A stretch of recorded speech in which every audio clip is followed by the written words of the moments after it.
All these wave functions y as a function of x and t, they satisfy a differential equation called the linear wave equation.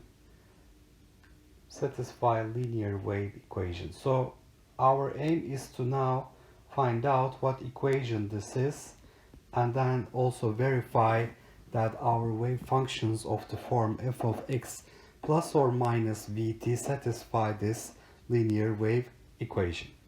Now let's say that I have a wave that is traveling on a string, and the string is under tension T, and when I concentrate on a portion of the string, I see that on two sides of this portion I have this tension T appearing at angles theta A and theta B at the two endpoints, endpoint A and endpoint B.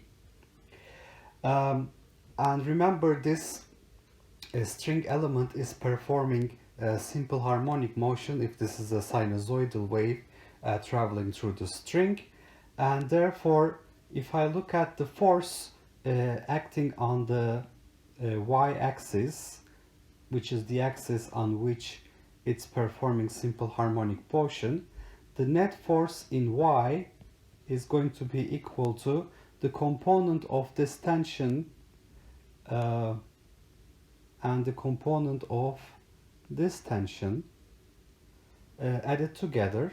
So I'm going to see that this will be T sine theta B minus T sine theta A. And remember that it is our assumption the height of the pulse or the amplitude of the wave is much smaller than the length of the string, so that we have a small disturbance, and therefore the tension is unaffected by the presence of the wave, and it doesn't change from one place to the other, to a good approximation. But now, since I'm assuming that the pulse amplitude or wave amplitude much smaller than the length of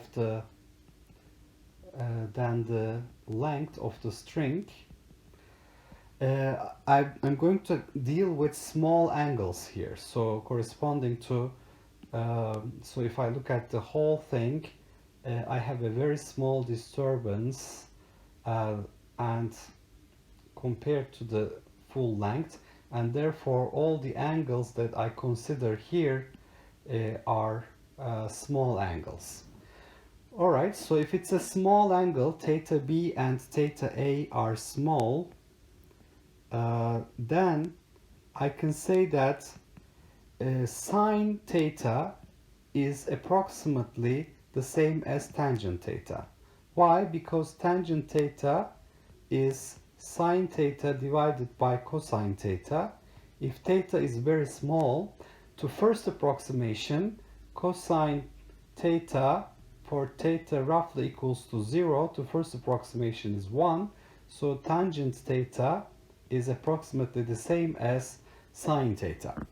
Therefore, the net force on the y-axis I have here is T times tangent theta B minus approximately tangent theta A.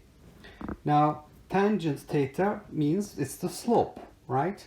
Therefore, what I really have here is the derivative of y with respect to x evaluated at point B minus the derivative of y with respect to x evaluated at point A.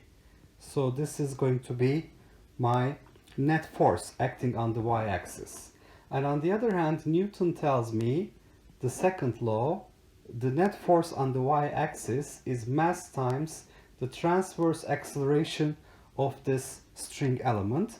And what is the mass of this string element?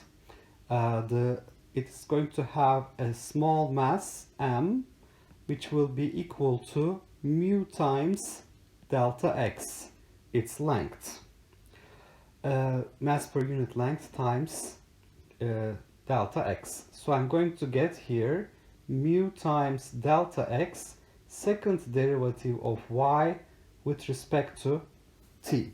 So if I put this together, I will have mu times delta x, second derivative of y with respect to t, that is ma, is equal to t times del y del x evaluated at b minus del y del x evaluated at a. So I find that I have mu divided by t del square y del t squared is equal to del y del x at point B minus del y del x at point A divided by delta x. So basically I'm going from x is equal to xa to x is equal to xa plus delta x to reach point B. So this, in the limit delta x goes to 0, del y del x at B minus del y del x at A divided by delta x becomes the second derivative del square y del x square. So this comes from the definition of derivative.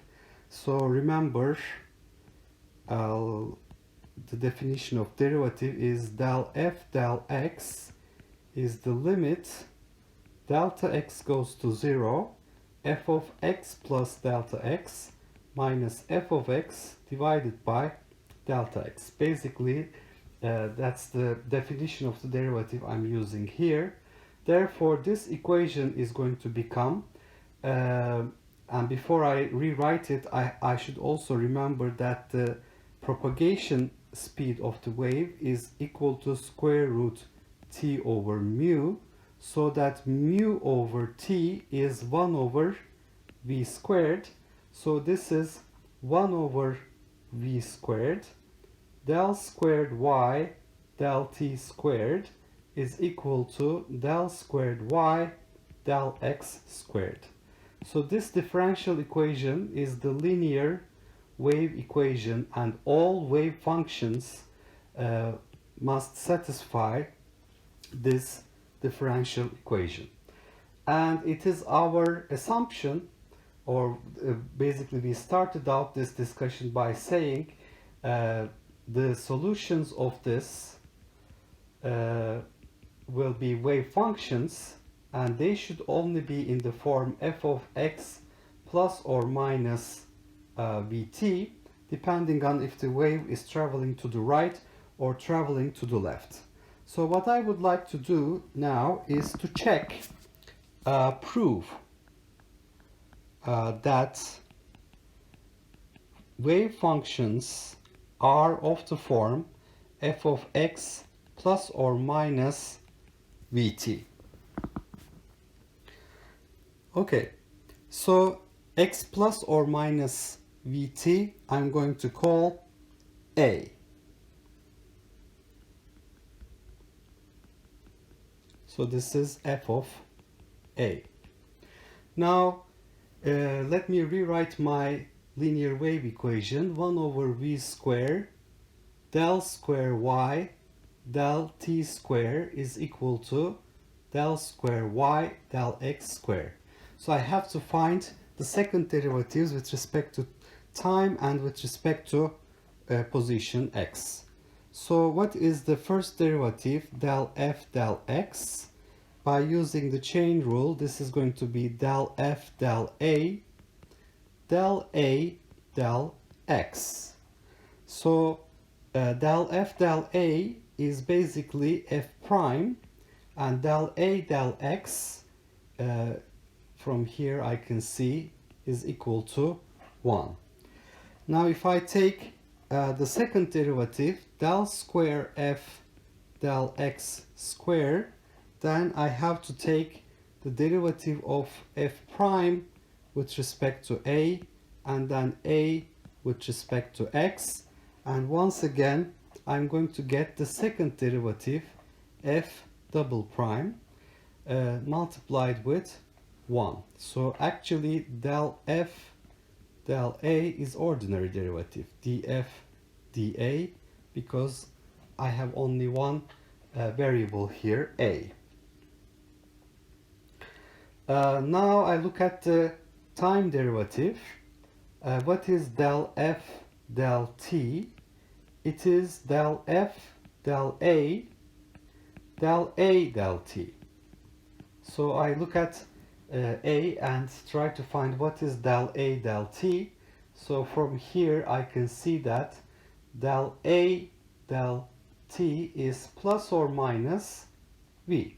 So this will be equal to f prime multiplied with plus or minus v. If I take a second derivative, del square f del t squared, I will have del f prime del a del t. So this is going to be equal to f double prime plus or minus v squared. So this is going to become f double prime v squared. So if I write del square y del x squared, it is equal to f double prime, and if I write 1 over v squared del squared y del t squared, it is 1 over v squared times f double prime v squared. So that is f double prime. Therefore I find that these two are the same. So f double prime equals f double prime, and y of xt is equal to f of x plus or minus vt satisfies the linear wave equation. The linear wave equation is 1 over v square del square y del t square equals del square y del x square, where v is the propagation speed square root t over mu, tension divided by mass per unit length.